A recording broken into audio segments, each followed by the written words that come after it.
kusoo dhawaada podcastigeenna maan kobciye iyo qaybtiisa YouTube-ka oo aynu inta badan kusoo gudbino waxyaalaha kobcinta maanka iyo horumarinta shakhsiyadeed taasoo aan inta badan kusoo casumo dadka haldoorka bulshada ka midka ah oo weliba caawa iyo casuman yahay si khaas ah ustaad Mubaarak Haadi runtii aan maxay uga mahad celin waqtigiisa qiimaha badan sidoo kalena aan maxay caawa waxyaalo badan aan la faguri doono insha Allah sida aynu maxay rajaynayno isbedelaad fara badan bulshada dhankooda inay mar walba saameyn ku yeelano runtii maxay waxyaalaha nolosha dadku ay soo kala mareen kala duwan marxalad ahaaneed iyadoo la yaqaan qofkii khaasatan haddana deeply maanta inaan soo ogaano Mubaarak Haadi runtii horta xaguu noloshiisa ka soo bilaabay safarkiisa man aragnaa inta badan iyo maxay isagoo runtii khudbadaynayo oo sheekeynaya waxyaalo badan maxay share garanaya laakiin bal maanta aynu maxay ka hadalsiino Mubaarak xageebad ka soo bilowday maanta bal safarkaagan iyo nolosha heerkii kala duwanaad soo martay ustaad aad baad u mahadsantahay shaakir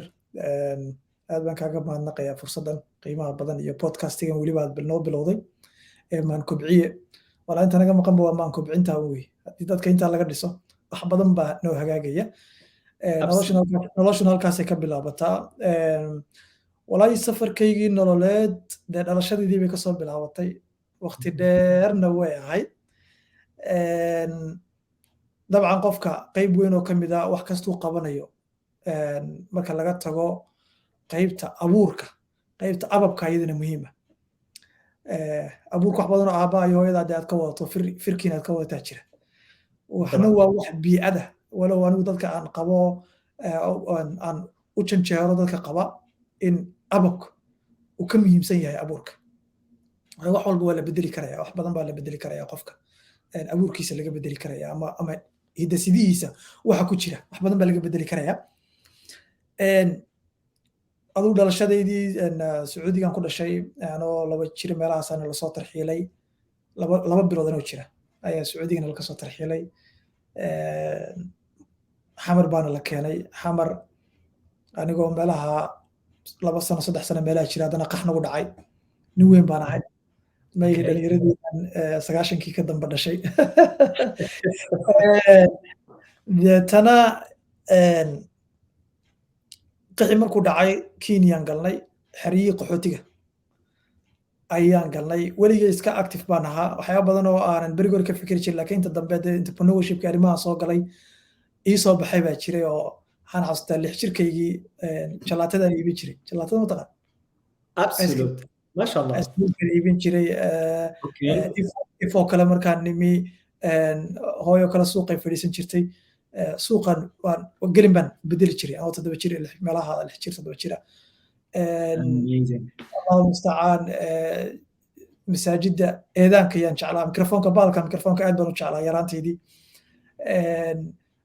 eedaanka anigoo malaa 5 jir 6 jira ayaan bilaabay inaan masaajidka eedaamo marxalada kala duwan oo iskoobsaday weeyaan nolosha experience badan ma sha Allah xaq aad iyo hatta waxaan xasuustaa nacnac loo dhin jiray nacnac baraawe abaal yaroo caana la kariyey baa laga sameeya waa chocolate adigu chocolatada homemade ka ah Soomaalida koonfurta nacnac kule muxuu kule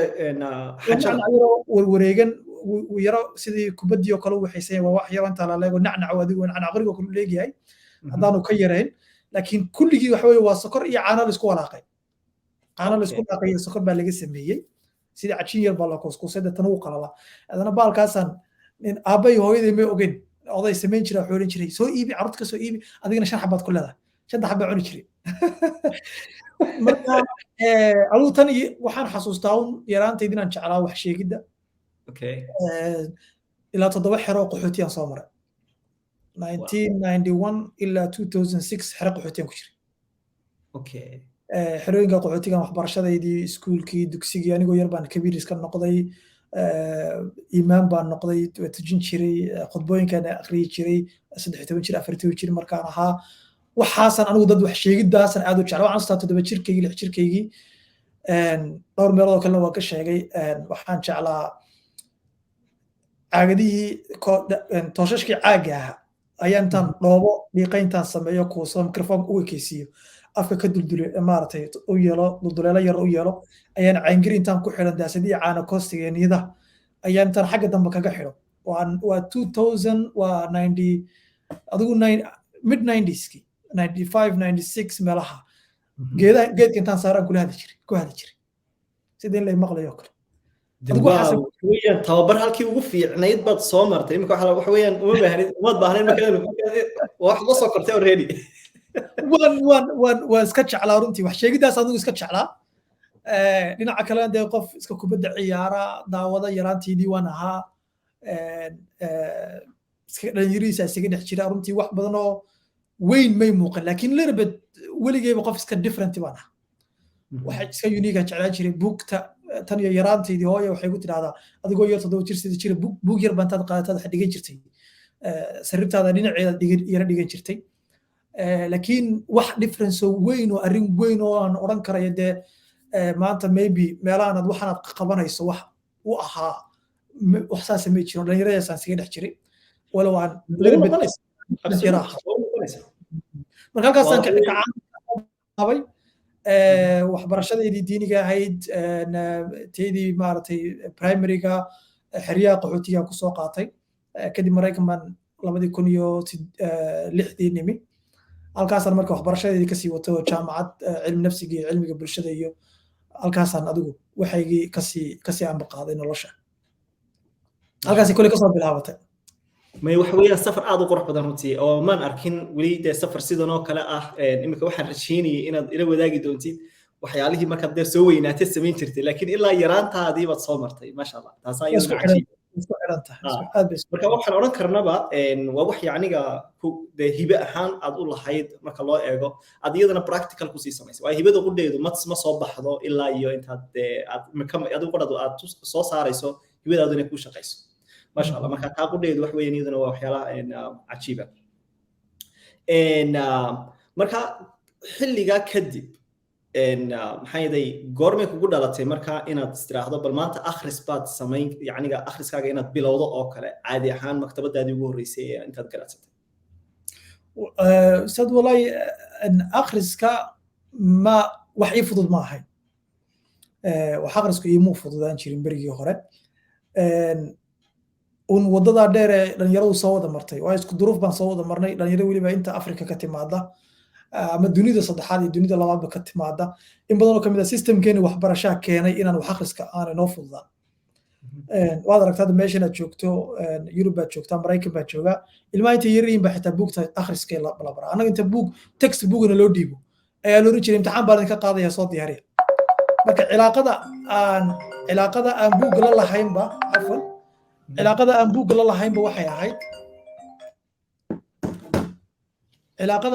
la lahaynba waxay ahayd cilaaqo nooc ma punishment qofka uu dareemayo oo buug ba xasuusataya imtixaan xasuusataya cabsi buu kugu beeraya dadna marar fara badan daas waxa keenaya buug intaad markaad buugtaada akhri buugga soo qaado qofka uu hamaansanayo ma ogid adigu oo si consciously ma ogid laakiin subconsciously nooc ma punishment ba jira oo yaraantaadii xidhi la lahaa eeg waxa la yiraahdaa maanta maadooyin fara badan oo qofku neceb yahay baa jira oo aanu jeclayn waxay yiraahdaan psychological waxay yiraahdaan aqoonyaha psychology waxay yiraahdaan maadada waxay u badan tahay macalinka kugu horeeyay inuu macalin aad necbaysanaysay ama muuqaalkiisa ahaado ama qaab hadalkiisa noqdo ama dhaqankiisa noqdo ama sidoo wax ku barayaba ha noqoto inaad necbaysanaysay baa dhici karaysa xisaabta dhalinyaradu inta badan waa neceb yihiin macallimiinta xisaabta dhigi jiray macallimiin yar qalafsan bay u badnaayeen iyo luqadda iyo arrimaha marka nooc ma punishmentigaasaa jira dhalinyarada un baa de ka mid ahaa oo xiriyo qaxootiya waxbaan actually kasii daran baan kusoo barbaaray markaan fahmay qaacidada waxaan ogaaday sidoo kale inay akhrisku inuu yahay caado oo inta horeba ay adag tahay wax kastoo aadan horey u samayn jirin samaynteeda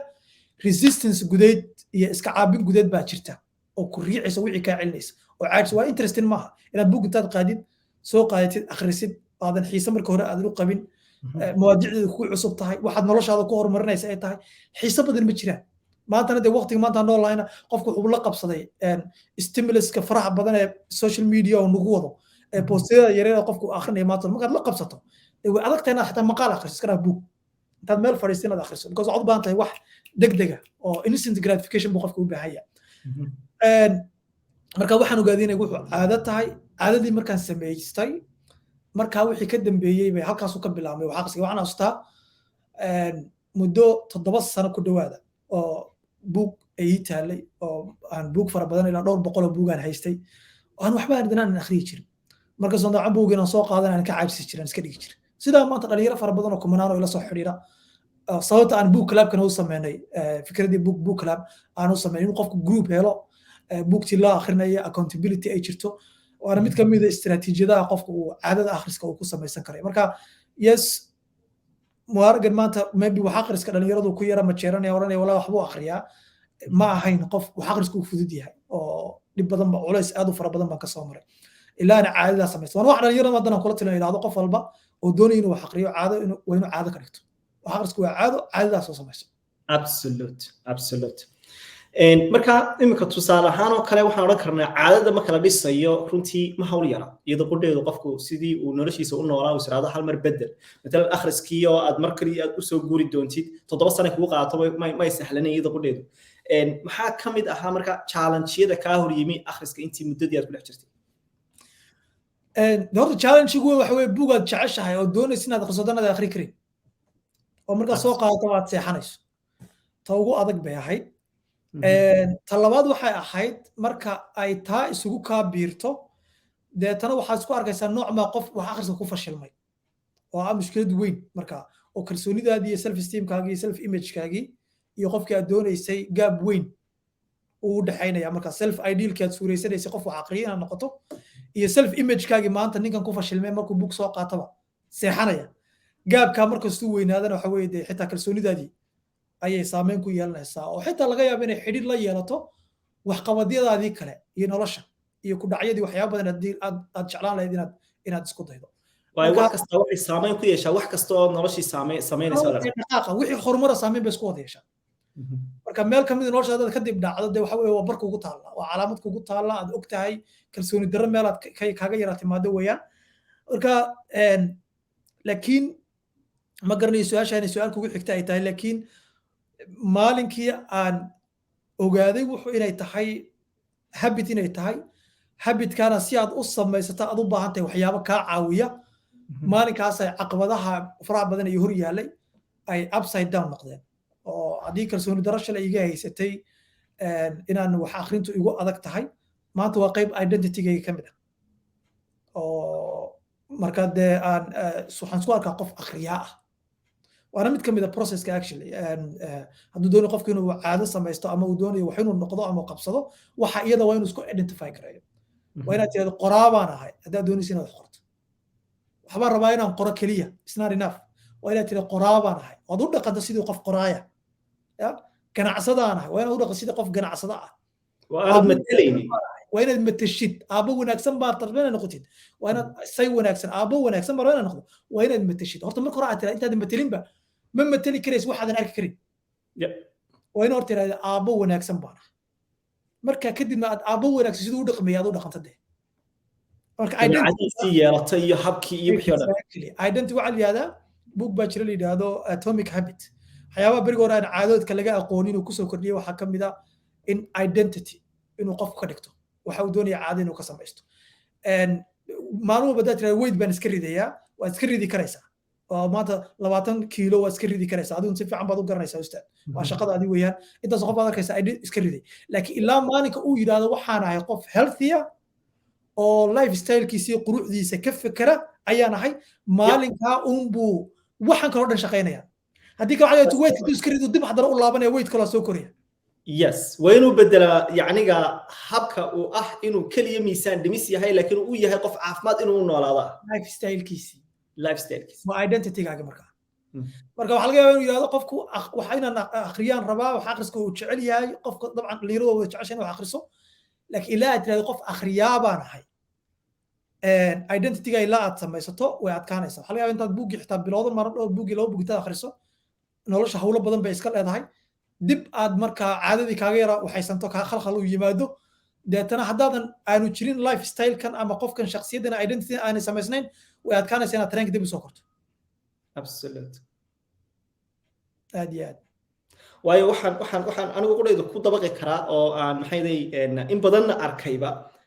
waayo waan aaminay inay tahay lifestyle-kayga waxan haddii matalan aan yara sambareerixdo safar galo noloshaydii aan xoogaa galo yacniga lifestyle-ka yara dhaco waan ogahay halkan waxa aan samaynayo meeshaan kusoo noqonayo marka iguma hayso wax wooriya inaan dib soo dhisto ama wadadayda kusoo dhaco taas weeyaan iyaduna aaminaada wadada sawirkii baad haysataa you are waxaa tahay qof qof healthigiisa iyo wellnesskiisa iyo energygiisa ka fekeraa tahay shakhsiyadaasaad samaysatay sawirkaasaad haysataa deetana markastood ka dhaco salaanka dee shakhsiyaddii marba wax ku hortaala adigii baa ahaashaagii weeye qof wax akhriyaan ahay anigu mid ka mid a identity waa huwiyadeedii mid ka mid a ustaadku maanta huwiyadiis mid ka mid waxa weeye huwiyaadka faraha badan uu leeyahay waa qof lifestyle-kiisa iyo siduu u nool yahay baa laga garanayo mar walba marka ustaad shaakir markuu igu soo dhaco dee waxay igu soo dhacayaa jir qurux badan caafimaadkiisii maa jir kaliya isku qurux jirku wuxuu qurux badnaada wax la cuno waxaasoo dhan waxay imanayaan marka horta doonaysa jir qurux badan inaad yeelato jir qurux badan inaad yeelato haddaad doonaysa caqligaaga inuu qurux bato dee waa inaad wax akhrisaa marka horta qof caqli qurux badan inuu samaysato well rounded si wax badan wax u qiimeyn karaya qiimeyntiisii wax dariskiisa waxayntiisa sheegidiisa maaragtay golo jooggiisa marka golayaasha soo fadhiisto wax laga faa'iidayo haddaad shakhsiyaddaa jamato ood jeclaysato wax akhrisku ma noqonayo challenge ma noqonayo wuxuu noqonaya mid ka mid a waddooyinkii raaya loo marayay wax qurux badan baa markaa kaa soo baxaya oo hadaladii hadday tahay iyo waxyaalihii dadkii markaad kulmaysaan la jeclaysanayo hadalkiisa that's the point masha allah amazing maxaa yeelay waxaa jirta iyaduna waxa la yidhahdaa productivity-ga hal abuurka qofka ama yacniga wax soo saarkiisa oo kale iyaduna runtii la sii xidhiidhaysa qaabkaas yacniga waxyaalaha ahaanshiyaha noloshiisa u dhisayo aad iyo aad productivity ustaad si guud maanta de productivity ba aad looga warramaa laakiin si guud maaraynta waqtiga dhalinyarooyin badan oo ka mid a marka ay wax akhris iyo wax laga sheekeeyo judhi waxaa kusoo dhacsiimaanaa waqti hayaba waan ordayaayo hawl baan hayaayo kan baan hayaa marka qofka haddaanu waqtigiisa aanu u maaraysnayn ama aanu aqoon waqtiga sida loo maareeyo xirfadaha ay ka maqan yihiin dabcan way adkaanaysaa dee inuu wax kala haro eg waqtiga lama kaydin karayo waa laga yaabaa lacag maanta waad dhigan karaysaa savingaad gashan karaysaa 6 bilood soo socota abaar baa soo socota xoolo iyo maaragtay raashin iyo waxbaad kaydsan karaysaa laakiin waqtiga ma oran karaysid waqtigan 24 saacadood maanta in baan ka dhiganayaa meel oo hadhow baan u baahanaya ma oran karaysid waqtigu wuu socdaa 24 saacadood ma kaydin karaysid laakiin waxbaad ka kaydsan karaysaa is how I see it markaan subax markaan soo kaco waxaan u arkaa ilaa gogosheedan kaga soo noqonayo 24 saac aan haystaa 8604 oo saacadood baan haystaa 8604 oo ilbiriqsaan idhaahdo ilbiriqsi second baan haystaa wayna wax kala hadha markaa way dhaafaysaa biri baa imanaysa 24 saacadood kale akoonkayga dan lagu soo ridayaa 8604 oo ilbiriqsi oo kale lagu soo ridayaa biri akoonkayga dana qof marka maalin waxaan wareegayaan waa inta marka maxaan rabaa inaan kala haro maanta interviewgan baan kala hari maanta 2 saacadood oo kamid waxaan kala harayaa wax akhris baan kala harayaa 2 saacadood oo kamid waxbaan ku akhriyayaa saacadii bar kamid jirkaygan ku hagaajinayaa ku dhisayaa oo exercise-kaygan ka shaqeynaya 30 daqiiqo kamid ah waxa weeye quraan baan ku akhrinaya juz quraan aan kaga tuuraya garaysa waqtigii waxbaad ka reebatay uma ciil qabtid markaa 24 saacadood maanta ku dhaaftay Tuesday ay ku tahay ama Wednesday Arbaca ay ku tahay ama Khamiis ay ku tahay kama walwalaysid already waxbaad ka reebatay idan marka uu sidaa u arko hadana ma uu arki karay ilaa waqtigiisa uu markaa waqti qiimo u la yeesho waqtigu uu qoondeeyo uu yiraahdo okay 2 saacadood ugu horeeyay sida waxa yahay dhowr saacadood ugu horeeyay leedahay adigu inta kale kamid ah waqtigaaga ma maamushid waayo demandska faraha badan ee nolosha ay kugu soo tuurayso iyo baahiyaha iyo dadka kula xidhiidh noloshaada ayaa intaa dalabaad baa ku imanaya iska dhaaf kuwii caadiga iyo carruurtaada iyo faamilkaaga iyo qoyska iyo shaqooyinka iyo saaxiibada iyo iska dhaaf Facebook kaliya iska control karin oo inta notification baa ku soo dhacay adigoo orday baad arkaysaa meeshii kale garaysa oo inta waxa lagu soo taageeranaya marka waa inaad tiraahdo okay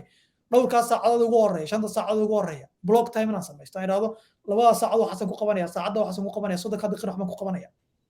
marka inaad tiraahdo okay waqti aad u qoontayso aad tiraahdo waxa qasbaan rabaa Soomaha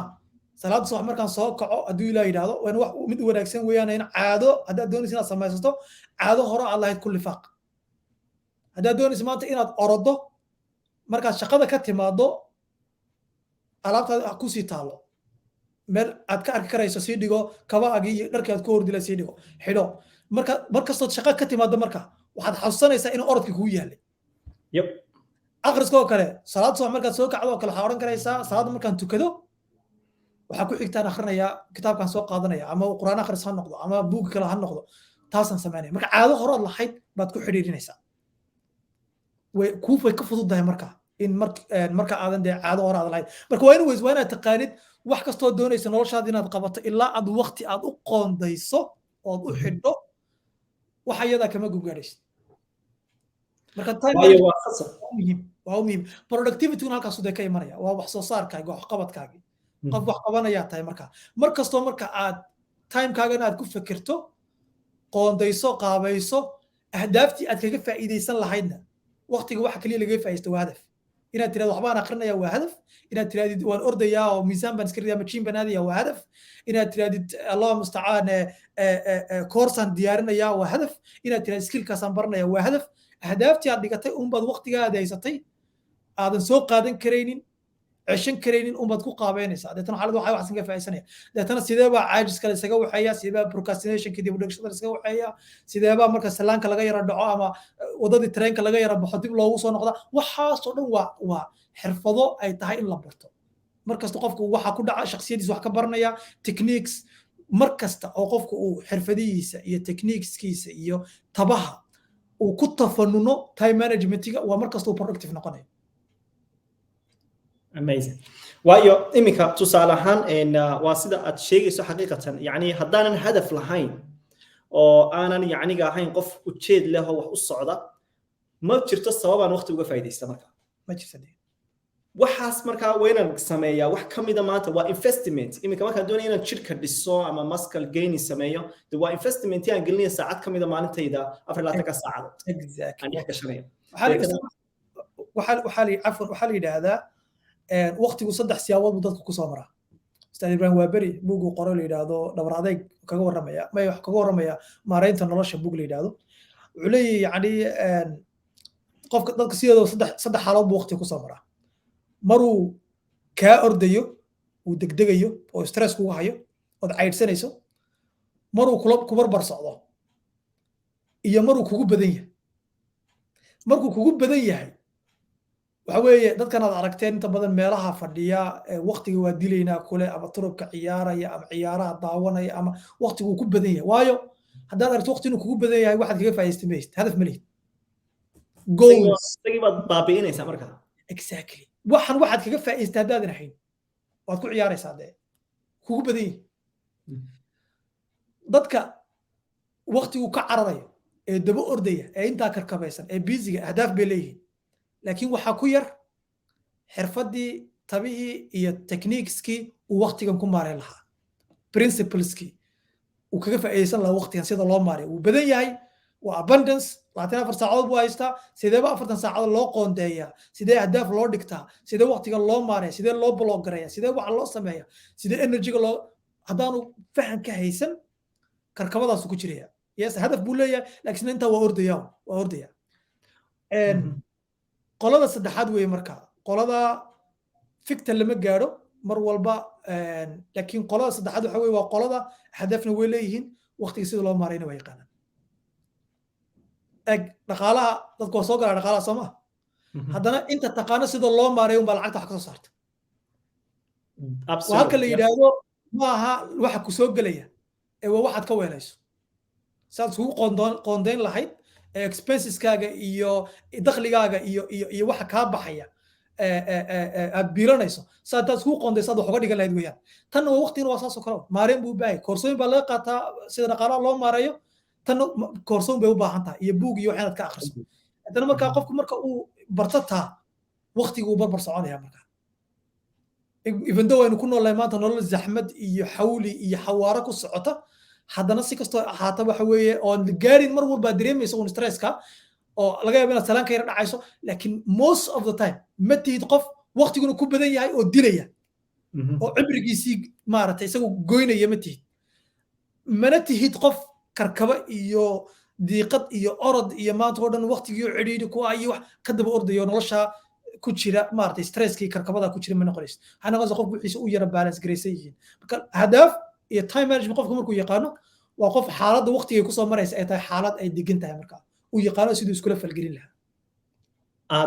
aad waayo waxaa jirta waxaa la dhahdaa maxaa yeelay yacniga waxa wanaagsan adigoo yacniga samayn kara ayaa haddana waxaa jirta wax ka sii muhiimsan inay meesha soo geli karaan marka yacniga to say good things no to say great things yes marka iyada qudheedu waa qodobada ugu muhiimsan oo qofku isla maxaad blogging kartaa maxaa yes oran kara hada no oran kara exactly waa principle weyn oo ka mid ah time management prioritize sida loo prioritize gareeyo wax haddii wax walba ay muhiim noqdaan wax muhiima ma jiro orada tiri weeyaan marka waa inay jiraan viral view 80-20 principle waa inay jiraan 20% oo ka mid a waxa hawlaha ku yaala oo ku siinaya 80% natiijada waa inay taa taqaanid markaad tiraahdo toban wax ma raba saaka inaan qabto waa maxay labada waxay kugu sii muhiimsan haddii kuwa kale dhan aadan qaban aad ka maarmi karayso haddii laakiin kulligood muhiim kuu noqdaan it's gonna be a problem halkaa meesha wax ka bilaabmayaan masha allah may so amazing waxa iyaduna jirta maxaa yeelay runtii qofkii inuu noloshii dabcan maxaa yeelay waxyaalo badan qabanayo sida maxaa yeelay wax akhris oo kale shaqadii oo kale maxaa yeelay sometimes hadduu doono waxyaalo badan oo noloshiisii kamid iyo lifestylekiisii kamid samaynayo xagna waxaa laga yaabaa inuu qoyskii iyo familkii iyo noloshii kale iyaduna ay ku jirto marka life balancega iyada qudheedu waxaa jirta dad badan ay challenge ku noqoto oo ay runtii carqalad badan ku tahay sida loo manage karayo marka iyada qudheeda maxaa yeelay ustaad maxaad ka leedahay sidee baa life balancegaaga aad maxaa yeelay u samaysaa ustaad life balancegu waa fikta ugu sarreysa ee time managementiga time management meesha u dhinto meesha ugu sarreysa waxa weeye laga gaaro waa qofku noloshiisa inay isku dheeli tirantay waayo doorar baa nolosha leenahay mid kasta oo aad dayacdo adigu effective kugu yeelanaya waxbaad dayacaysaa qayb mas-uuliyaddaada ka mid aad dayacaysaa aabbaa tahay addoon baa tahay ilaahay baa addoon u tahay shaqaala laga yaabaa inaad tahay ama businessman baa tahay baa laga yaabaa dad baa kuu shaqaynaya dhinac arday baa tahay dhinac waxaad leedahay cawaadif iyo baahi bulsheed baad leedahay dhinac maankaaga inaad korisaad u baahan tahay garanaysaa yacni jawaanib fara badan dhinac jir iyo caafimaad kaagii baa yaalla oo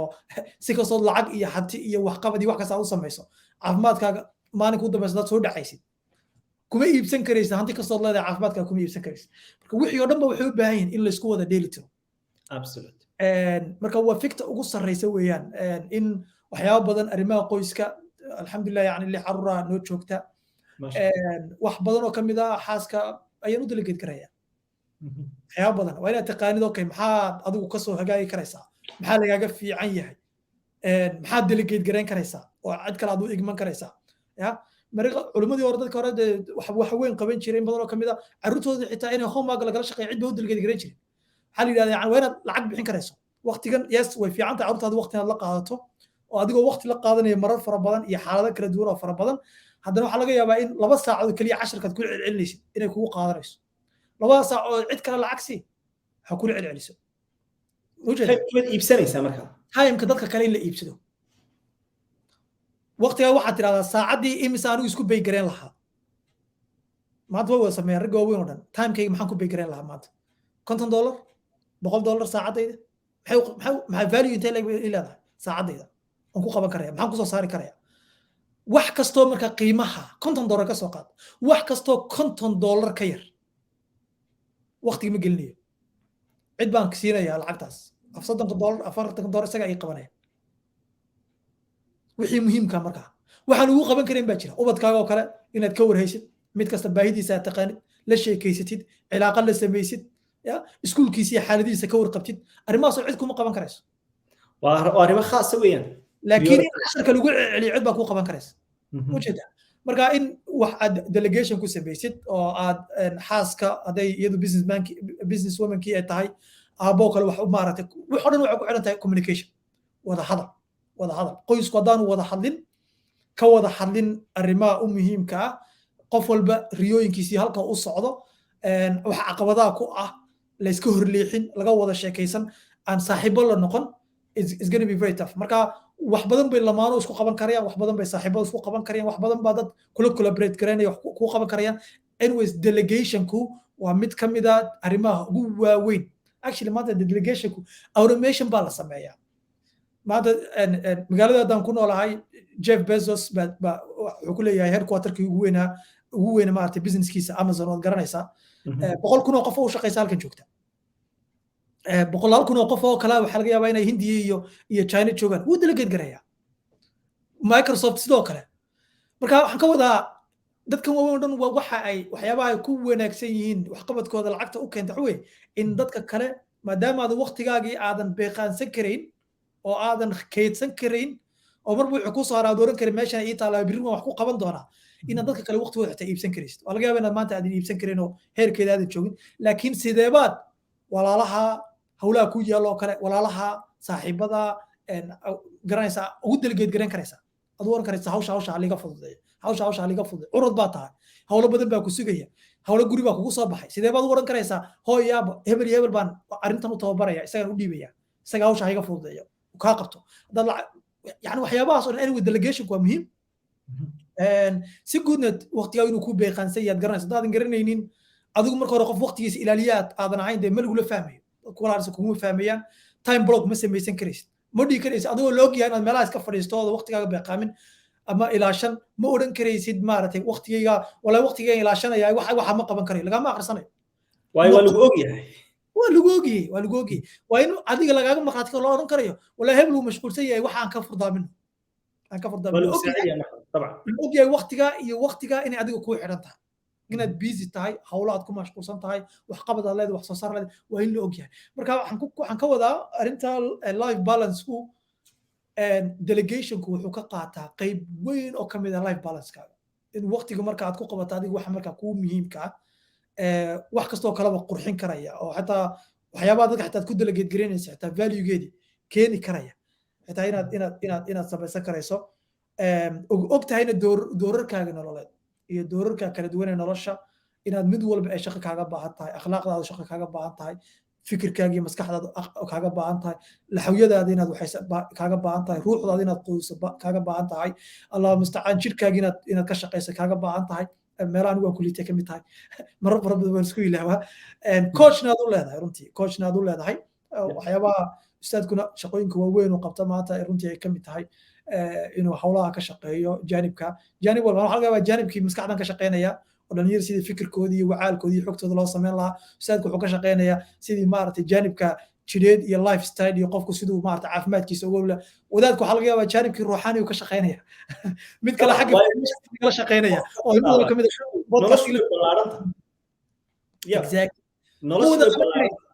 muuda qaban karaysa by the way mar walba ustaad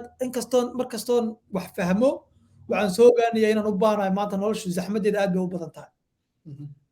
xawl iyo xawaaray ku socotaa maaha nolosha yareeda urursaneeda waqtigu ku yira joogay maaha dadka maanta waxaa laga yaabaa dhulkii jooga ama afrika jooga ama dhul ka mid a asia jooga waqtiga iyo inaga yurub iyo maraykan jooga inaan ka yar duwanna oo waqtigana xoogaa ka yara zaxmad badanya because laakiin nolosha sida kullisaas u wada socotaa dunida halkaas u wada socotaa waayo cawlamadii globalizationka keenaya dunidu qol yar bay noqotay gaarigaasaa la wada saaran yahay wada ordaya ma garanaysaa markastoo marka aan wax iisii kordhaan waxaan fahmayaa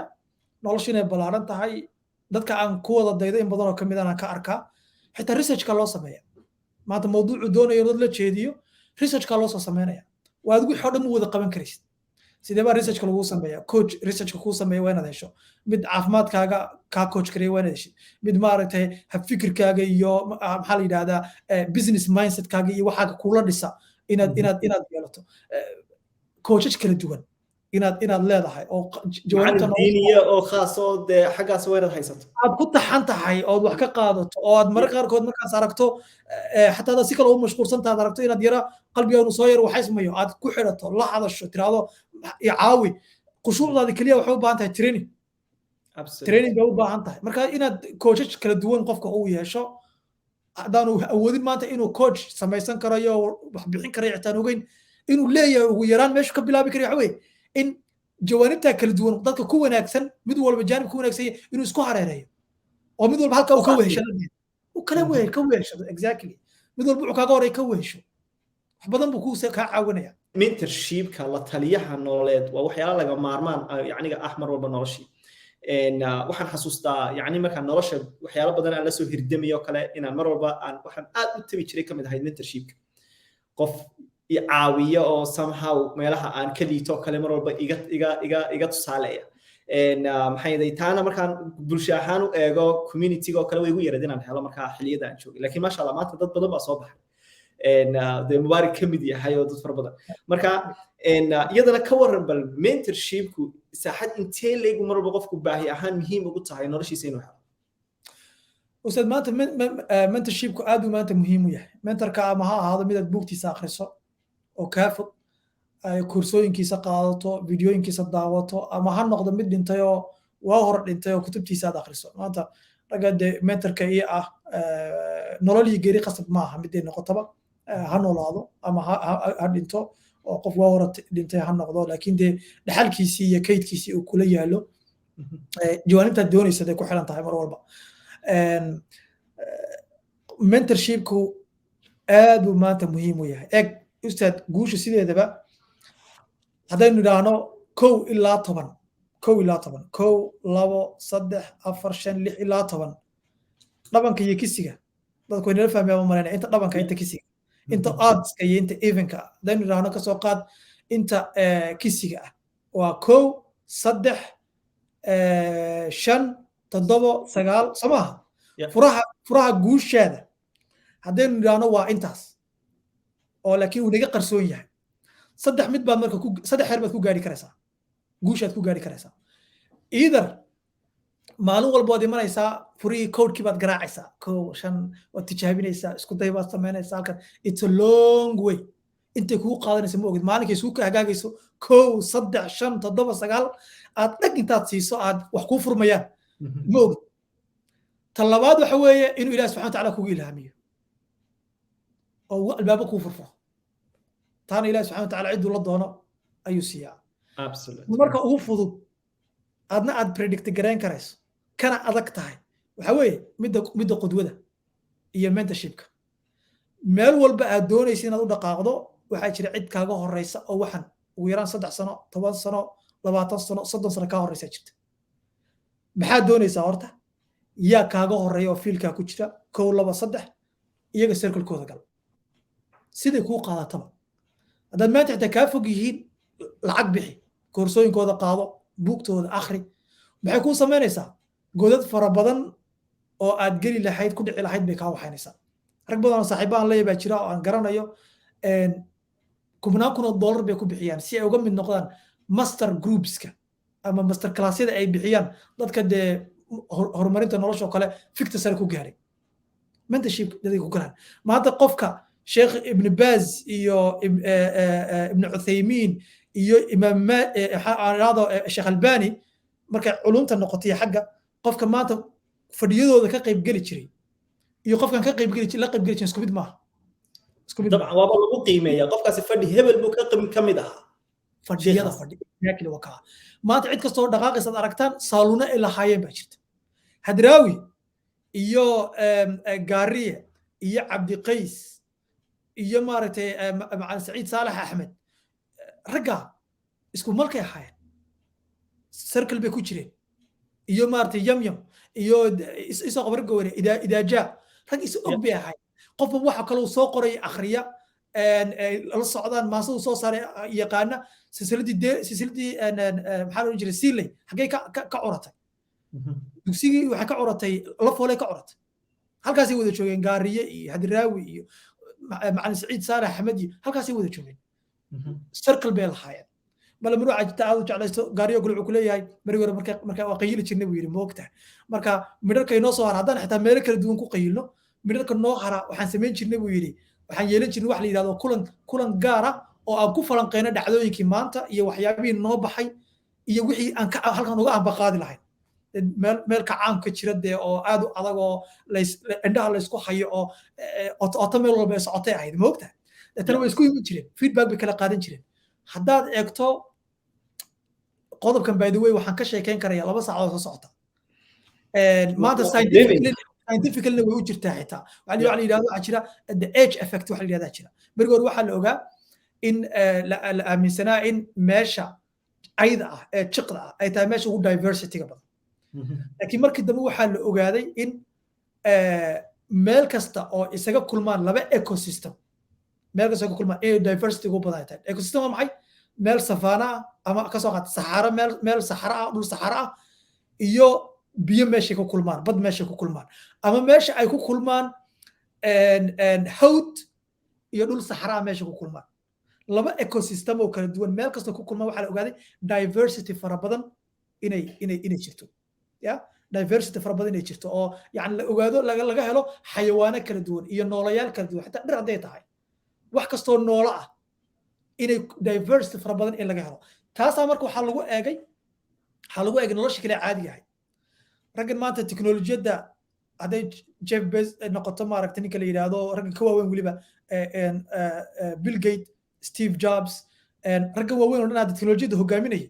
waqtigu ku soo beegmeen access ay u lahaayeen wax fara badan oo teknolojiyadda waqtigaa taalay oo mentoriyana way lahaayeen raggii haddaad eegto meel kasta lagu eegi karaya waxaa lagu eegi karaya industriga musiga waxaa lagu eegi karaya industriga teknolojiyadda waxaa lagu eegi karaya industriga dhaqaalaha iyo entrepreneurshipka raggan maanta entrepreneurska aan maanta social mediada wada isticmaalayno hadduu noqdo kulli soo qaad Elon Musk ninkan maxaa la yidhahdaa Mark Zuckerberg soo qaba Peter Thiel raggan waaweyn oo dhan kulamo ay leeyihiin baa jira ay isugu yimaadaan oo u gaara iyaga oo xilliyo gaara ay qaataan arrimo badan oo waxaa jira ay sameeyaan laakiin dee ka muslimiin khalada oo ay ka mid ah xitaa inay drugs ay isticmaalaan si wax badan ay isku furmaan u wada sheekaystaan markaad ku eegto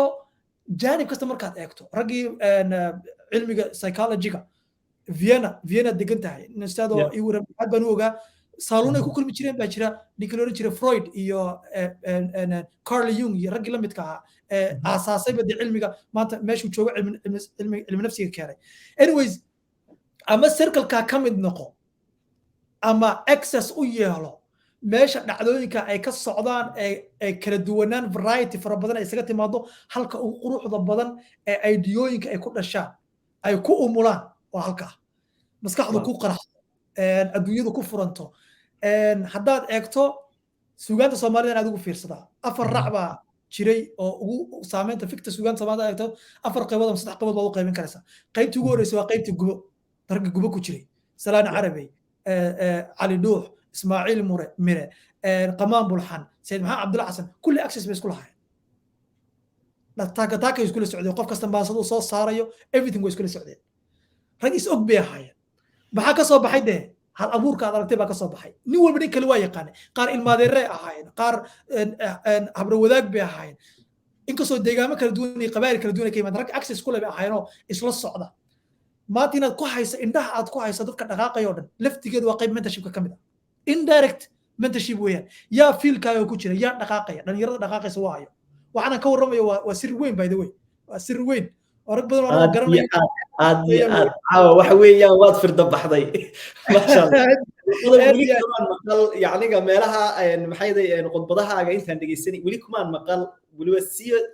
aniga saad maanta u sii taataabanaysaa masha Allah keep going very important weeyaan mar hore waxaan ka hadlayay lodkii ku xigay waxay ahaayeen lodkii timacade iyo maaragtay Allah musta'an isoo qabo cali ilma afyara iyo Kennedy iyo lodkana lod iska war hayay ahaayeen suugaanta hadaad eegtid kullina iska warayay timacade waad garanaysaa afqalooc iyo waad garanaysaa lodkan aan ka warramaya kale ku xigay waa lodkii deelay iyo sameeyay raggan maanta Ilaahay u naxariistay legendskii ugu dambeeyay maanta ay naga geeriyoonayeen hadraawi Ilaahay u naxariistay doodaan rag waxaan iska warhayay Cabdiqays Yamyam mucjizaadkii inay soo maray qarnigii ugu dambeeyay rag iska warhayay maanta markaan uu fiirsado jiilka maanta calanka u sida maasada Soomaalida waa rag iska warhaya waa garanaya I know one by one baan aqaana way iska wada hayaan suugaantooda xitaa isku dhex xusaan ya suugaantooda isku xusaan marka iska warhaynta yaa majaalkaaga ku jira yaa ugu dhaqaaqaya ku taxano dadkaas meel kastoo ay ku jiraan waa mentorshipka dee ugu yara hooseeya weeyaan waa ka ugu hooseeya kuwa dee aadan gaari karin meel ka gaari jirin dee koorsooyinkooda qaadan buugtooda akhri kuwa dhintay buugtooda akhri wax kastoo ay ka tageen akhri majaalkaaga cidda ku jirta halkaa doonaysa because waxay kuu fududaynayaan saddexdan arrimood aan ka sheekeynayna nidhi lagu gaaro guusha middan dee tajrubada long time bay kuu qaadanaysaa 10 sano 20 sano kuu qaataa dhici karaysaa inaad maalmuba tijaabinaysid koorkaad gelinaysid tan allahu mustacaan ah ilaahay dee gooruu ku waafajinayo ma ogid taana gacantaada kuma jirto maryo un baad leedahay iyo dadaal laakiin tan mentorshipka ama saaxiibada ha noqdaan saaxiibada laftigood isku mentorship ama ha noqdaan dadka fiildigaaga ku jira ama dadka ku jira ee dhintay ha noqdaan kulli waxaad u baahan tahay inaad calaamadaysato jiilasha kala duwan maxay qabanayeen staridam sida maanta PhD-yada loogu qaato fiilasha kala duwan iyo aqoonta haddaad doonaysid inaad fikta gaadho stari cidda ku jirta fiilkaaga maxay hayaan shaqaday hayaan waxa ku dhaqaajinaya wataas and that's the most easiest way uguna fudud waqti fiican ku sabga godad badanna ka ilaalinaya aad iyo aad waayo maxay yaday taa waxay aniga aan dareemi karaa tusaale ahaan oo kale imika waxaad doonaysaa inaad business bilowdo businesskaagaasi wax badan oo aanad fahansanayn oo kacakufu yeelanaya marka haddii aad dadkii khibradda u lahaa ama yacniga kaaga horreeyey aad la kaashato waxaad ka korboodi doontaa wax badan oo aad waqti dheer kugu qaadan lahaa marka taa qudheedu yacniga inaad business hesho aad bilowdo ama inaad maanta lifestyle-kaaga aad bilowdo maanta tusaale ahaan dad badan baa jiro jecel inay maanta isbeddel caafimaad sameeyaan haddana haddaanay fahansanayn meesha mar lahayn coachingkii aanay haysanin iyo the right way dee waqti badan dhibaato badan bay u marayaan waqti badan bay ku qaadanaysaa say xalka u dilaayaan wax akhriska koorsooyinka life coachka interviewada qofka uu bixiyey oo dhan arrimahaas oo dhan waxay ku siinayaan insights yar qaarkood waxay ku siinayaan sida buugta oo kale wuxuu ku siinayaa buuggan waxaa laga qofka 30 sano tajribadiisa ayaa 3 saacadood ku akhriyaysa just 3 hours imagine marka fiilkaaga marka aad 10 buug ka akhriso leadership baad doonaysaa inaad diyaariso 10ka buug 10ka nin ugu haysta ee fiilka topka ah 10ka buug ee qoran soo qaado akhri wax ku dhiman male everything new soo baxana de wax ku fududay foundationkeedii baa taqaana in and out keedii baa taqaana marka waa the easiest way ana waan garan maanta xilli waxaan nool nahay more than ever ma jirin maanta ninka qofka 30 sano ka hor noolaa it was very tough inuu heli karayo qofka mentor u noqonayo hadduu deegaankiisa ka waayo burco kale ku nool yahay ama buuqood ku nool yahay ama berbero ku nool yahay ama basaas ku nool yahay ama baydhabo ku nool yahay it was very tough inuu heli karayo maanta laakiin adigoo meel kasta ku nool baad waxaad heli karaysaa majaalka aad u socoto iyo meel waxaad doonaysaa inaad fikta ku gaadho ku guulaysato cid kaaga horeysa click away ba ka xigta just click away adigu ma iska xakameyn kartaa social media naftaada yar ee gratification instant gratification degdega la qabsatay ma iska xakameyn karaysaa negative circle-ada ku jirta ma iska xakameyn karaysaa naftaada yar ma iska xakameyn karaysaa iyo shaydaanka albaab kasta ku furmaya imika dadka waxaa aad ugu badan waxa la dhahdo eegada oo runtii ah waxyaalo badan oo ka hor istaagaya qofku inuu maanta horsocod nolol sameeyo hadday ka mid tahay tusaale ahaan suu dadku ku xidhan waxaa laga yaabaa inuu iskaba weynaysiyo qofku inuu isleeyahay waxba waad ka faa'iidaysaa dantii kaga xidhan tahay waxaa laga yaabaa inuu israahdo yaan lagu arkin qof daciifo hooseeya iyo waxyaaba badan oo saasa marka aad bay ugu badan tahay waxa weeye the biggest enemy ustaad arrintaas aad bay muhiim u tahay qof kastoo saaxiiba sideeda markaad kor u soo kacdo oo aad timaado heeraad leedahay ahdaaf meeshaad wax ka bilaabi lahaydna ay kuu yaro muuqato circle fiicanna aad yaro hesho isla circle-ka aad heshay laftigiisa inaad la sheekaysto keliya ma aha laftigooda qof kasta waxbuu ku fiican yahay mid waa website-kii ku fiican website-ka raggaan dadka igu hareereysan qof aanan wax ka baran ma jiro aniga ay qurxinaysaa insecurity meel waa la fadhigi karaya ustaad eeg dad in badan oo ka mid ah ama 3 mid weeye waxay jecel yihiin dadka ku hareereysan inay noqdaan dad iyaga isagu ka yara sarreeyo ka horeeyo oo maanta oran ma aragtay uu self esteemkiisa halkaa ka helo markuu fadhiyada yimaado wallahi ustaad wallahi sidan wallahi macallin baad noo tahay wallahi waxaan lagu yiro ma jeeranayo sarkaas iska qancaan halkaas iska fadhiistaan haddaanayba sameyn qaarkood inay wax kasta soo burburiyaan si sartiisa u noqoto sarta ugu dheer qaar kale ustaad actually qaar waa qaarkaas sarta waxay jecel yihiin inay wax walba rabaan negativity farabada ku jira isagii wax badan inuu mar rabo dadka ku hareersan inuu ka faa'iideysto insecurity badan buu qabaa kaligiina wax badan ma qaban karayo de collaboration daada sameeyo dadka aad wax ka barano wax aad kubcino aadan laqin ego-gaaga aadan laqin wax badan ma gaari kartid marka in badan kamid ah halkaas iska fadhiya waxay jecel yihiin inay iyagu fikti noqdaan ugu sareysay dabaq ugu dheeraa dabaqyada kale wax isku day inay burburiyaan si tooda ugu dheeraato marka cid kasta oo la yiraahdo hebel lagu soo hadal qaado hebelku garaacaya wuxuu leeyahay wallahi kaas meeshii uu dhimanayo ayuu ka laagaya si uu dadka maarata u yiraahdo isku muujiyo dadka ugu wanaagsan ee fiilkan number 1 kaysa inuu yahay si uu muujiyo qolada qoladaas qolo labaad circle-ka yar waxay iska sameeyaan isku hareereeyaan dad ka iyaga maarata aqoon ahaan xirfad ahaan skill ahaan wacyi ahaan waxaas oo dhan wax qabad ahaan ka yar hooseeya si ay u dareemaan kursiga inuu ku fadhiyo oo at least isagu xitaa wax qabad ma sameynayo badan ma sameynayo laakiin soo yar sameeyaba ugu yaraan waxay tahay in ka yar sareysa intan ku hareeraysan circle-kaas iskaga jira marka kaana weligii ma korayo dib buu socdaa waxaa la yidhahdaa haddii aad circle-kaad ku jirta ama magaalada joogtaa tahay dadka ugu roon ugu tuutnu dheer meel khaldan baa joogtaa in a wrong position baa joogtaa ama place ama location waa inaad ka baxdo waa inaad challenge raadsato qolada saddexaad ustaad waa qolada inta badan fikta gaadha waa qolada insecurity-geeda liqaan iyagoo liqaan dadka ku hareeraysan kulli wax bay ka kororsadaan website hadduu maanta aan dhisayo ustaad website maanta haddaan dhisayo qof kasta waxa aan ka jeclaysta waxaan ku ihahda waxaan sidee u samays haddaan arko qof iga productivity wanaagsan waxaan ku ihahda waxaan sidee u samays haddaan arko wax kastoon doonayan jeclaysanayo oo anigu ila qurux badan aan jeclaysanayo inaan yeesho aan jeclahay cidda lama xasdo waan hambaliyeeyaa bale si uu isagu xitaa u dhiirado marka qaarkood waxaan waan si kale youtube kuga soo heli karay isaga intaan u taga waxaan ku idhahdaa waxa ibar itus dadkii ugu hareeraysan way yaqaanaan way garanayaan ustaad waayo waxaan garanayaa waddadan inay gaarsiinayso meesha aan rabo because waxay gaarsiisay cid kastoon garanayo oo meel gaaray ya ayay gaarsiisay keligaa wax ma noqon karaysid garbadad baad u baahan tahay inaad korto dadka kugu hareeraysan marka inaadan insecurity ay dareemaan oo wallahi qofkan ceebeyga iyo goldololooyinkeyga iyo goljilicdeeda iyo halkan buu ogaanaya adeer ha ogaado adigu halkan baa taagnaanaysaa nolosha dhan baa koritaan nolosha dhan baa aqoon kororsiya exactly waad socotaa meel baad gaaraysaa wax kastood saaxiibka aad ka kororsanayso adigu ku qurxinaysaa value bay kuu kordhinaysaa isagana qiimay u tahay wanaagiini bay waxanaysaa isaga wax badan oo ayay u tahay laftigaa wuxuu ka dhacarkayaa samayskan qofkan aad noqonayso qof ka mida weeyaan qofna ma noqdo keligii qofna keligii ma noqdo aduu isma samayn karaysid self made kasta isagaa dadaalay laakiin self made ma hadde waa been waxa la yidhahda self made ma jiro qof kasta dad baa sameeyey intaasoo qof juhdigoodii iyo dadaalkoodii iyo waxqabadkoodii ayaa ku dhex jira self made ma jiro marka saaxiibada kugu hareeraysan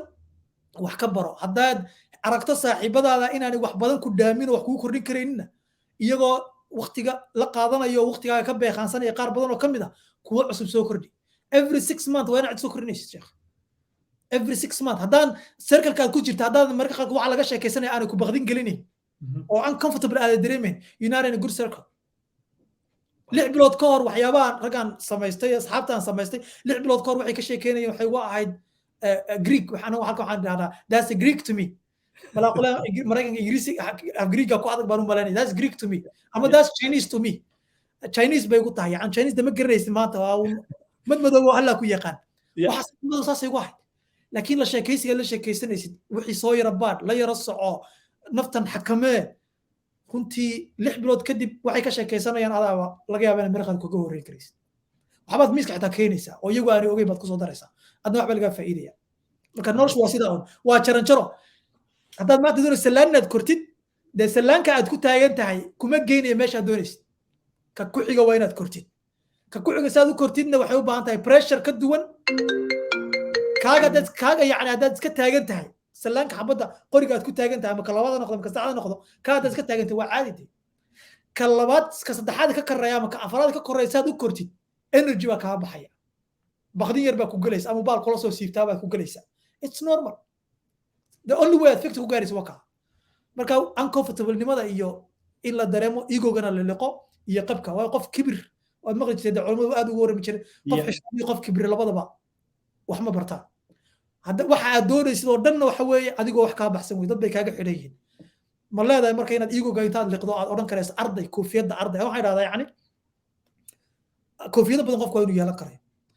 ustaad baa tahay dacwada baad u faa'iidaysaa koofiyadii ustaadnimada markaaga dadkaa ku xidhaya dee ustaad waxaa noo faa'iidaya baa lagu leeyahay laakiin meesha aad ardayga ka tahay waa inaad taqaano ardaynimada xidhata ardaynimada waa inaad xidhato amazing waayo waa arrimaha aran karo yacniga waa waxyaalaha ugu badan ee inugu badan bulsho ahaan oo kale marka imika aan dad badan la soo kulmay inta badan waxaad arkaysaa baahidii qofku uu qabaa waana waxa weeyaan dareen runtii uu doonayo si ku weli lahaa wuxuu isku dayay inuu kaluumaysto oo aan adiga ku weydiinin hareerahaaga ku wareegin taasina waa fulinimo ku dhac saaxiibkaa u taga waxa ku tirada waxa iga caawo I need help because you need help everybody knows you need courage weeyaan yacniga waa dhiiranaantu waa ta ugu muhiimsan actually hadaad barato sidii wax loo weydiisto dadka shaxaad kuma dhahayo dee laakiin sida wax loo weydiisto in wax lagaa caawiyo haddaad barato is a skill if you learn that wax ku celinaya male sida wax loo weydiisto dadka baro qofka wax ku dhaamo waxa ku tiradaa waxaan iga caawi amazing some of my friends baan waxay yihiin coaches they are my friends saaxiibaday wey waxaan kaga horeeyaa dabcan jira halgaa bayna ka followers badnaa laakiin haddana they are my coaches waxaasuu kaa caawinaya marka it's very important inaad dadka nagu hareersan intaad xitaa meelaha kale u gudbin marka hore adu dad wanaagsan isku hareere oo maaragtay challenge loo aad ku dab qabsan karayso waayo meesha dab ka baxaya dab laga maaragtay lagu dab qabsadaa meel dabba ka jira dad iska fadhiistid dabba kama jiro marka dad horta dabkoodu shidan yahay ood ku dab qabsan karaysid samayso deetana iyagana markaad u baahato arday u noqo taasaa waxa weeyaan ta ugu muhiimsan runtii maasha allah ustaad maasha allah waxa weeyaan runtii waxay ahayd waqti aad u qurux badan iyo maxay yahay dareemo aad u kala duwan oo kala runtii ka kala turjumaya qof waliba maanta dhanka uu doonayo noloshiisa inuu ka qiimeeyo iyo sida nolosheena u qaabaynayna iyo halka maanta yacniga uu qof waliba rajaynayo inuu iska sii dhiso amazing waa halkii ugu dambeysay gabagabadii waan kusii jirnaa marka maxaad ku soo gabagabaynaysaa maanta maxay yahay shotka ugu dambeeya maanta aad leedahay tusaale ahaan oo kale dadka maanta doonaya iyaga u dhowdo inay isbedelka nolosha abuuraan iyo qaabkaas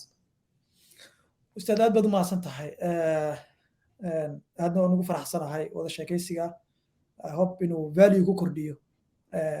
cid kastoona dhegaysanaysa innaga laftigeenana anuu aad baan u jeclahay marar fara badan xitaa waxa aan ka hadlo aniga dib ii xakameeyaan in badan oo kamid ah aniga dib igu soo value aniga dib igu soo noqday weeyaan marka faa'iido ugu badan anaga helina marka aad baan kaaga mahadnaqayaa fursadaas you teach you learn baa la dhahdaa exactly arrinta circle-ka ana mar walba waa tilmaama waxaa idhahdaa kow horta hadaf yeelo meeshaad u socoto horta ogow shaqada ugu adag weeyaan 50% waxaad rabtay inaad qabato hadaad taqaano mana si hal marna si fiican kuguma cadaanayso maanta hadaad doonaysa inaad ka dhaqaaqdo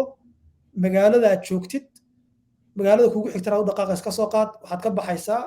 hargeysa booramaad u socotaa ama burcaad ka baxaysaa berberaad u socotaa hal mar ma arkaysid berberada kuma hor imanayso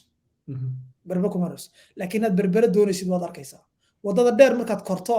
wadadii boorama ka baxaysay burco ee berbere aadaysa markaad korto wadada si toosa kuguma muuqanayso laabo fara badan baa jira buuraa la marayaa boqolaa la marayaa meelo fara badan waxaa laga yaabaa inay isgoysyo meelaha qaar iman karayaan lo maaragtay geel baa wadada iska fadhiisan kara hadduu doono iska maraya garaysa waa taqaa dadka dhulka ku safray yani waxaan ka wadaa kuwa waxaan tusaale ugu soo qaadanaya yani inay caqabado noqon karayaan marka horta meeshaad u socotid bar tilmaamiso you have to know meeshaad u socoto nolosha hadaf la'aan macna ma samaynayso qofna ma aadi karayo meel ma aadi karayo without GPS ma garan iridkaaga kama bixi karaysa gurigaaga haddaadan ogeyn meeshaad u socoto qof ka baxa gurigiisa ma laha isagoon garanaynin meeshuu aadayo gurigiisa markuu iridkaa ka baxo haddaadan garanaynin ka waran meeshaad ka aadi lahayd qofna ma baxo laakiin waxaa inagu badan dad nool haddana aanay garanay halkay u socdaan the biggest problem that's the biggest problem so first waxa weeye halkay u socotaa maxaad doonaysaa markaad eegto hibooyinkaaga markaad eegto jamashooyinkaaga iyo passionkaaga markaad eegto fursadaha yaalla markaad eegto waxaad ku wanaagsantay markaad eegto arrimahaas markaad eegto xageebaad is leedahay inay ku wada caddeen baa dhici karaysaa hadda idiin tilmaamaya laakiin hadda tajribadii ugu horreysa aad bilaabi karaysaa dhaqaaqii ugu horreeya aad samayn karaysaa 100 kufud baa kaa horreysa haddaan kusii sheegayahay laakiin aad u samayn karaysaa si aad khibrad u yeelato of course it's normal it's roga guuldarooyinku waa roga cas ee guusha waa roga cas ee guusha marka xaggee horta u socotaa kow tan labaad yaa meesha u socda oo aad ku dab qabsan karaysaa ama yaa koraya oo wax kugu soo kordhin karaya value kugu soo kordhin karaya circle ka dhigo circle ka ku soo kordhi marka dambeysana hore u sii kor waayo waa lagu saameynaya waxaad ku qancaysid arrin waa very important saaxiibkaagu wuxuu sameynayaa waxaad ku qancayso wuxuu jaangooyaa ama qaabeeyaa ama kuu sameeyaa waxaad ku qancayso inta uu la ekaanayo waxaad raalli ku noqonayso maanta haddaad akhriso 15 daqiiqo maalinka haddaad wax akhriso laakiin 5 qof ee kugu hareeraysan aanay wax akhrin 15 daqiiqaad ku qancaysa waxaa leedahay wallaahi billaahi tallaah anaa baraka ana waxa 15 daqiiqo ma wax akhriya laakiin haddaad ku xidhato rag maalinkii 2 saac wax akhrinaya de waxa weeye kuma qancaysid 15 daqiiqo wax akhriyaysid si kala dad nolosha maadiga dadku wax ku fahmaan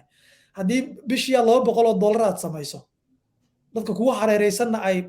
aanay shaqaynba shaqaba hayn $200 baad ku qancaysaa laakiin haddii 3 qof 4 qof oo 3,000 4,000 $5,000 sameeya bishii aad la saaxiibto siday u sameeyaanna aad ogaato wadadeediina aad hesho kuma qancaysid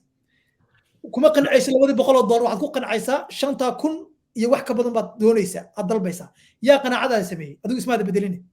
adigu qofkii u maata yaa bedelay hadba waa labada sirkalaad kala gashay salaadaan ku eegi karaynaa quraan akhriskaan ku eegi karaynaa jaanib kasta noloshaan ku eegi karaynaa daasoo maxaa ku yidhahdaa waa lagu saameynayaa cidda ku saameynaysa u meeldayo who do you want inaad isku expose garaysid isu bandhigtid say kuu saameeyaan marka isu bandhig cidda aad doonaysid meesha aad u socotid cidda u socota cidda aad ku qabsan karaysid isu bandhig waqtiga u fara badan la qaada dadka la sheekaysta ha noqdaan dadka wax isla gorfeysan ha noqdaan is good yes dadka kale saaxiibadaadii hore wax isla dhigan jirteen iskuulka soo dhigteen dariska ahaydeen give them time laakiin timekaaga u badan 33% ka lacag waa inaad siiso dadka kula heerka ah 33% kale waa inaad siiso dadka kaa horeeya 33% waa inaad siiso dadka aad value ku kordhin karaysid saaxiibadaadi noqon karayaan kuwii aad soo korteen bay noqon karayaan kuwii iskuulka soo dhigan jirteen bay noqon karayaan laakiin waa inaad saa kugu waxaysan tahay arrinta ugu dambeysana waxa weeye in maaragtayay shakhsiyadaada iyo karakterkaaga markay noqoto skillskaaga waxaad ku mashquushaa waxaad ku wanaagsan tahay skillskaaga sii xooji laakiin when it comes to karakterkaaga iyo akhlaaqiyaadkaaga iyo dhaqankaaga waxaad ku liidatay ka shaqee akhlaaqiyaadkaaga ka shaqee cilaaqada rabbi aad la leedahayna wanaaji because at the end of the day noloshan quruxdan iyo waxyaabaha aan ka sheekeyn oo dhan muddo yaroo laxdo yaroo kooban weeyaan tii ka ballaadhneed ee aakhiradiiba inoo iyo jannadii de oo qofka ugu yar darajada yar jannada adduunyadan iyo 10 jibaarkeed buu haystaa adduunyada 10 jibaarkeed oo maanta haddaynu kaliya maanta ka soo qaadna hantida maanta Jeff Bezos iyo Mark Zuckerberg iyo Elon Musk iyo Bill Gates iyo Warren Buffett iyo kaliya intaa bes un ka soo qaadno dhaqaalaha haystaan maanta intee bay kaaga dhignaan lahayd imagine inta billionaire maanta dunida jooga inta sare dunida ka taagan inta nolol qurux badan ee maanta dunida taala inta wax kasto qurux badan oo maanta aad jeclaysanayso 10 jibaarkeed wadartooda 10 jibaarkeed ayaad leedahay marka jannada Ilaahay subhanahu wa ta'ala ku geliyo oo kugu arsaaqo marka cilaaqadaas rabbi iyo silada in la wanaajiyo qof wanaagsan oo ummadda wax ku soo kordhiyana in la noqdo adeerada wax kasta waad noqon karaysaa hantiiraad noqon karaysaa macallin baad noqon karaysaa dhaqaalayahan baad noqon karaysaa coach baad noqon karaysaa whatever everything you want siyaasi baad noqon karaysaa ciyaaryahan baad waxaad doontaa noqon karaysaa laakiin wax ugu wanaagsan aad noqon karayso ee tayna doorato waa inaad qof wanaagsan noqoto ummadana aan culays ku noqon laakiin wax ku soo kordhiya dardaarka ugu dambeeya waa kaas absolute so amazing waa dardaaran yacniga horta waxyaalaha aan maanta maxay yahay runtii exampleskan ugu dambeeyay waa kii aan weligii abid maqlo ee ugu toosnaa ee lagu bixiyo tusaale ahaan nolosha qaabka qofka yacniga uu uga mid noqonayo dadka uu doonayo nolosha yacni wax weeyaan dad fara badan maanta waxaa jiraan is ogeyn xaaladan iyo circle-kan ay ku dhex jiraan marka waxaa laga yaabaa inuu soo arko un waxaan inay noloshii tahay laakiin waxaan uu abuureenba meeshan iyo dadkan uu ka mid yahay marka so amazing masha Allah aad baad maasantay ustaad runtii waxa weeyaan waa wax aad u qurux badan qofku inuu yeesho hab kobacna inuu jiro oo koritaan shakhsiyeed uu jiro wax kororsi nololeeda iyo wax bixin wax qaadasho iyo wax bixin labadaas waa weyn qofkii uu leeyahay haddaan intaa lahayn waxa weeyaan masha Allah haddaadan wax bixinna wax kuma siyaadayaan haddaadan wax qaadanna waxaad bixisid ma haysid absolutely waxaad bixin karaysaa waxaad haysato maasha allah marka aad baad umahadsantahay runtii waa aad u xiisa badan tahay inaan runtii sii wada hadallo rajayna waqtiyo fara badan oo dambe inaan isu heli doono dabcan maan kobciye maxay yahay podcast iyo qaybteena YouTube-kan waxaan leeyahay insha Allah wax badan oo dambana way soo socdaan intan waa dareemayeen dadana sii jeclaysaneen maxay u sii go'day insha Allah laakiin way soo badan doontaa aad baad u mahadsantihiin dhamaantiin aad baad u mahadsantahay ustaad maxay yahay Mubaarak waan kaaga macalin waqtiga quruxda badan leh waxaan ku leeyahay maalinta ku wacnaato inuu iyo kulanti dambe wanaagsan aad baad u mahadsantahay dadkan waxaan ku dhiirigelin lahaa in lagu taxnaado wax badan oo ogaay baa jira oo soo socda channel ku soo socda insha Allah ala subscribe gareeyo lagu xidhnaado insha Allah meelaha garaadkaaga iyo wacigaaga iyo korriimadaada shakhsiyadeed ka helayso waa meelaha muhiimka ah maaha kuwa ummadda kala geynteeda iyo waxyaabaha fuxshiga iyo qudanka entertainmentiga inaad waqti badan la geliyo laga faa'iideysto channelkan lagu xidhnaado insha Allah aad baad u mahadsantahay ustaad Allah idin wada barakeeyo dhammaantiin aamin